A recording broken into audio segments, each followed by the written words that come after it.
शुरू करते हैं आज का पाठ रामचरितमानस के हिंदी रूपांतरण के साथ। तो कल तक हम पढ़ रहे थे कि अब मैं संत और असंत दोनों के चरणों की वंदना करता हूँ। दोनों ही दुख देने वाले हैं, परंतु उनमें अधिक कुछ अंतर कहा गया है। वह अंतर यह है कि एक संत तो बिछुड़ते समय प्राण हर लेते हैं और दूसरे असंत मिलते हैं जो दारुण दुख देते हैं।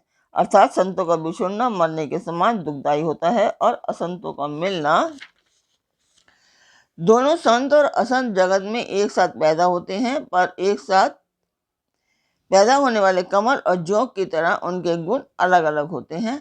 कमल दर्शन और स्पर्श से सुख देता है, किंतु जोंक शरीर का स्पर्श पाते ही रक्त चूसने लग जाती है। साधु अमृत के समान मृत्यु रूपी संसार से उबारने वाला और असाधु मदिरा के समान मोह, प्रमाद और जड़ता उत्पन्न करने वाला है। दोनों को उत्पन्न करने वाला जगत रूपी अगाध समुद्र एक ही है।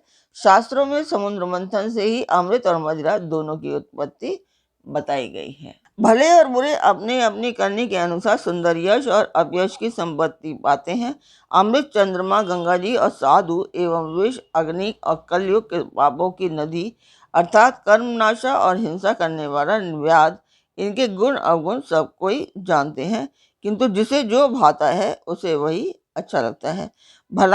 भला भलाई ही ग्रहण करता है और नीच नीचता को ही ग्रहण किए रहता है। अमृत की सराहना अमर करने में होती है और विष की मारने में। दुष्टों के पापों और अवगुणों की, साधुओं के गुणों की कथाएं दोनों ही अपार और अथाह समुद्र हैं। इसी से कुछ गुण और दोषों का वर्णन किया गया है, क्योंकि बिना पहचाने उनका ग्रहण या त्याग नहीं हो सकता। भले बुरे सभी ब्रह्म के पैदा किए हुए हैं, पर गुण और दोषों को विचार कर वेदों में उनको अलग अलग कर दिया गया है। वेद, इतिहास और पुराण कहते हैं कि ब्रह्म की तरह सृष्टि गुण अवगुणों से सनी हुई है। दुख सुख, पाप पुण्य, दिन रात, साधु असाधु, सुजाति कुजाति, दानव देवता, ऊंच नीच, अमृत विष, सुजीवन सुंदर जीवन, मृत्यु माया ब्रह्म जीव, ईश्वर संपत्ति दरिद्रता, रंक राजा, काशी मगध, गंगा कर्मनाशा, मारवाड़ मालवा, ब्राह्मण कसाई, स्वर्ग नरक, अनुराग वैराग्य, ये सभी पदार्थ ब्रह्म की सृष्टि में हैं। वेद शास्त्रों ने उनके गुण दोषों का विभाग कर दिया है। विधाता ने इस जड़ चेतन विश्व को गुण दोषमय रचा रखा है, किंतु संत रूपी हंस दोष रूपी जल को छोड़कर गुण रूपी दूध को ही ग्रहण करते हैं। विधाता जब इस प्रकार का हंस का सा विवेक देते हैं, तब दोषों को छोड़कर मन गुणों में अनुरक्त रहता है। काल, स्वभाव और कर्म की प्रबलता से भले लोग भी माया के वश होकर कभी कभी भलाई से चूक जाते हैं।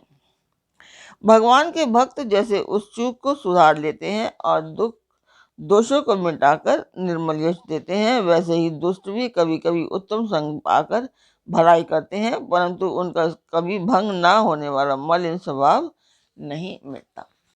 नमस्कार व्यूअर्स, और आप सब लोग कैसे हैं? आशा करती हूँ आप सब लोग अच्छे होंगे, स्वस्थ होंगे और मेरा रामचरितमानस का पाठ अवश्य देखते होंगे। तो जिन लोगों ने सब्सक्राइब किया है उन लोगों को थैंक यू, और जो लोग सब्सक्राइब नहीं किया है उन लोगों को वो लोग सब्सक्राइब करें, ताकि मैंने जो पढ़ लिया है उसे मैं पूर्ण कर पाऊँ। आप सभी जानते हैं कि मैंने ये एक शुभ कार्य है जो मैं कर रही हूँ, तो उसी के लिए हम प्रयत्न कर रहे हैं। तो शुरू करते हैं आज का पाठ। सबसे पहले हम देखते हैं कि कल तक हमने कहाँ तक जाना था। तो कल तक था कि जैसे कोई नट खेल करने वाला अब अनेक वेश धारण करके नृत्य करता है, और वहीं कहीं जैसा वेश होता है उसी के अनुकूल भाव दिखलाता है, पर स्वयं वह उनमें से कोई हो नहीं सकता। हे गुरु जी, ऐसी ही श्री रघुनाथ जी की यह लीला है जो राक्षसों को विशेष मोहित करने वाली और भक्तों को सुख देने वाली है।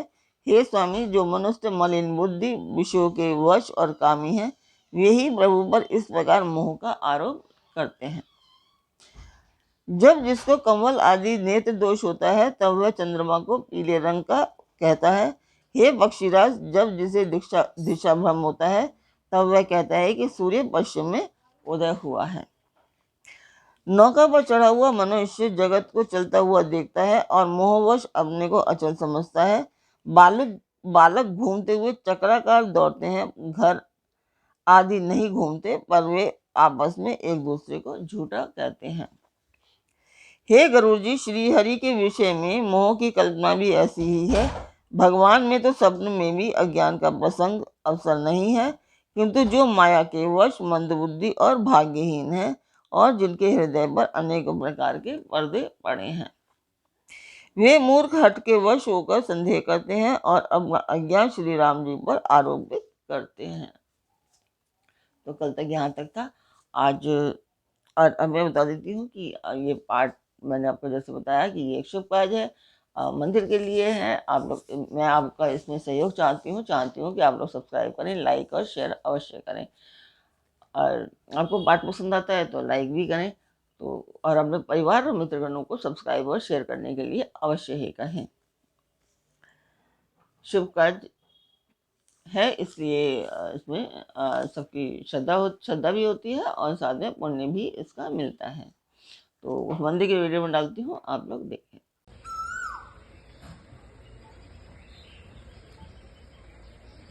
तो मंदिर की वीडियो आपने देखी, आपको मेरा पाठ कैसा लगता है अवश्य कमेंट बॉक्स में अवश्य बताएं। और शुरू करते हैं आज का पाठ।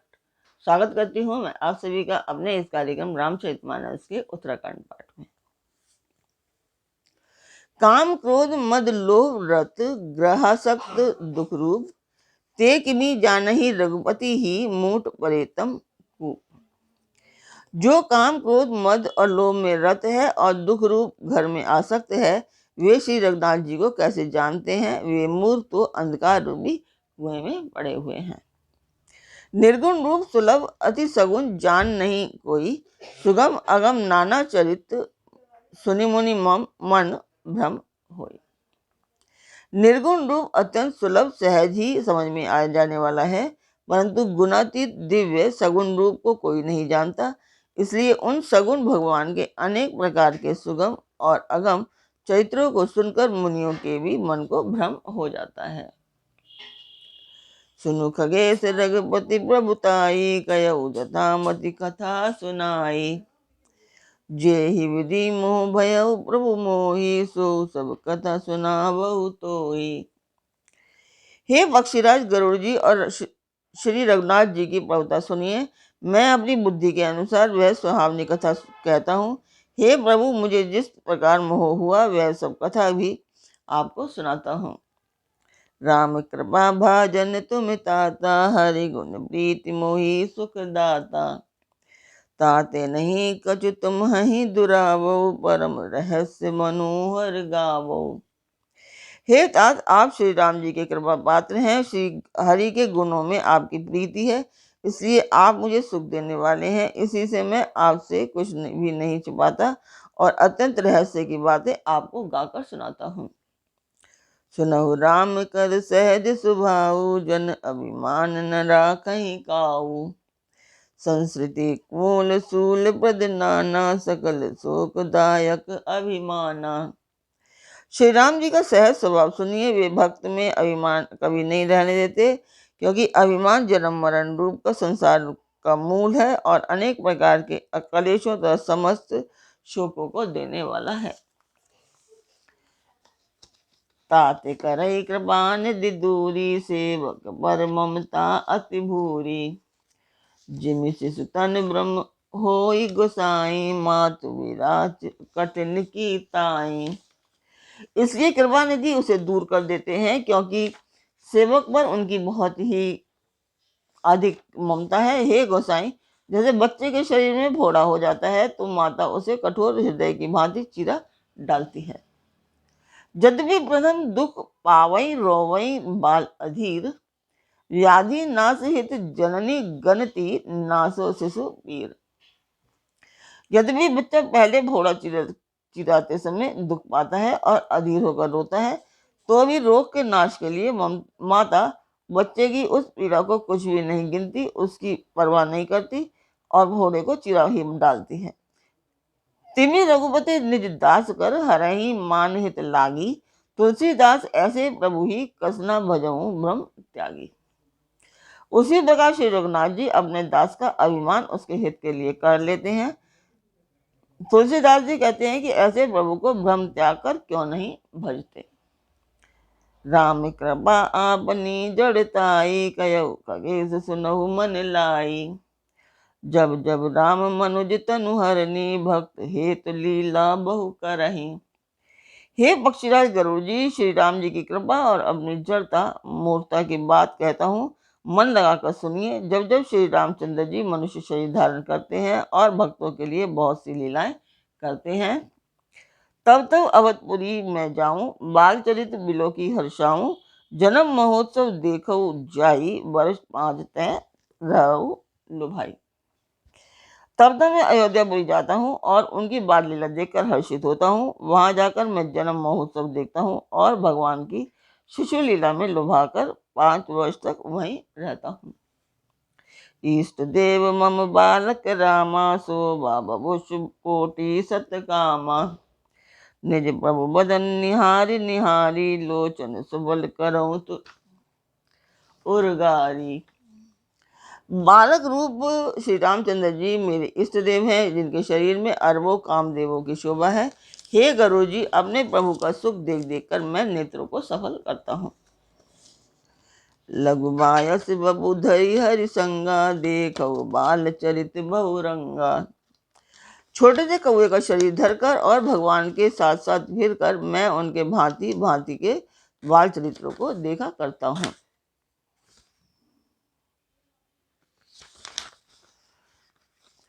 लरिकाई जहाँ तहाँ फिरही, तह तह संग उड़ाई।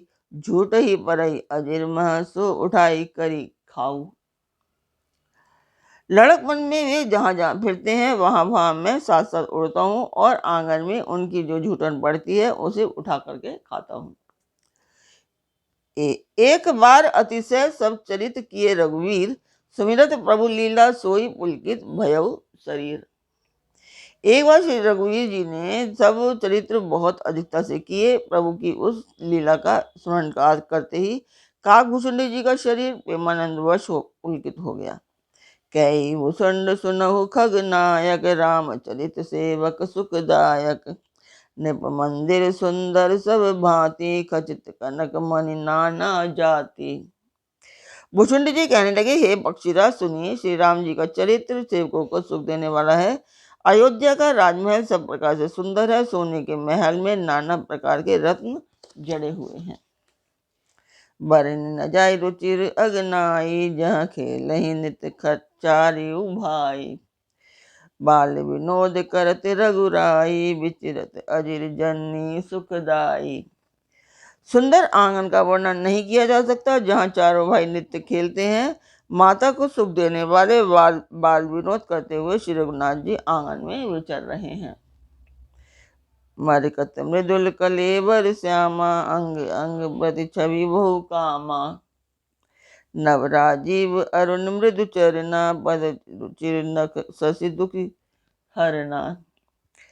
मरकत मणि के समान हरिताभ श्याम और कोमल शरीर है।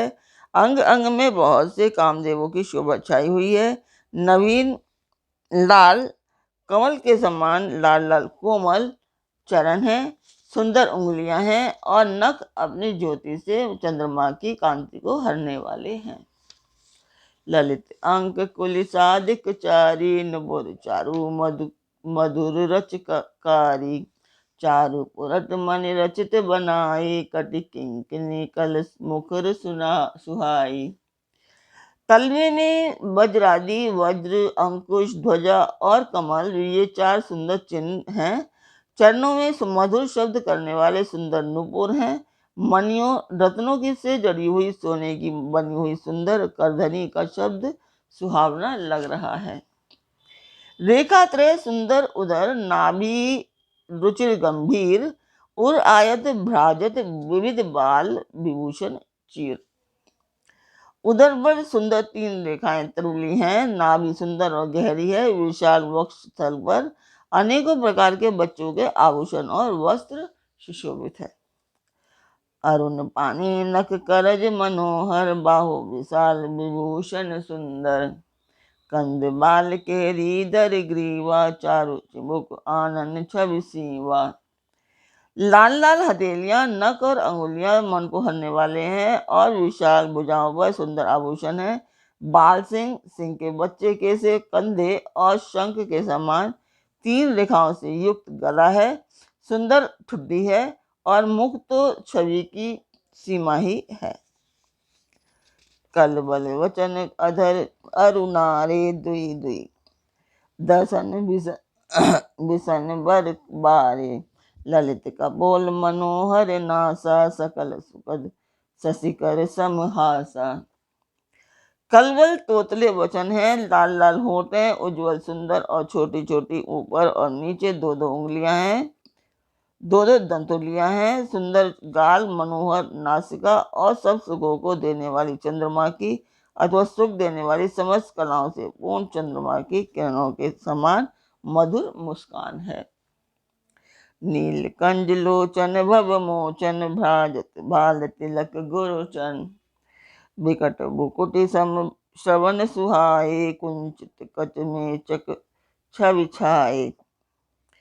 नीले कमल के समान नेत्र जन्म मृत्यु के बंधन से छुड़ाने वाले हैं। ललाट पर गुरोचन का तिलक सुशोभित है, भौहें टेढ़ी हैं, कान सम और सुंदर हैं, काले और घुंघराले केशों की छवि छा रही है।